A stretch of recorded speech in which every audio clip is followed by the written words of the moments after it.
ఆదికాండము 1వ అధ్యాయము.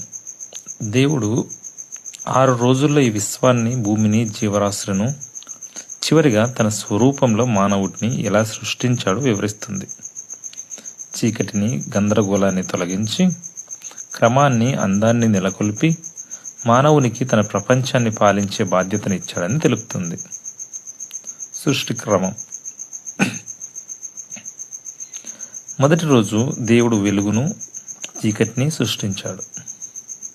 2వ రోజు ఆకాశం మధ్యలో ఉన్న జలాలను వేరు చేసి పైన ఆకాశాన్ని ఏర్పాటు చేశాడు.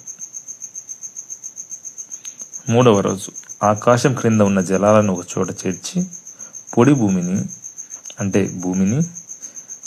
నీటిని అంటే సముద్రాలను సృష్టించి మొక్కలను, చెట్లను మొలిపించాడు. 4వ రోజు పగలు, రాత్రులను గుర్తించడానికి ఆకాశంలో జ్యోతులను అనగా సూర్యుడు, చంద్రుడు, నక్షత్రాలు ఉంచాడు. 5వ రోజు సముద్రాలలో చేపలను, ఆకాశంలో పక్షులను సృష్టించాడు.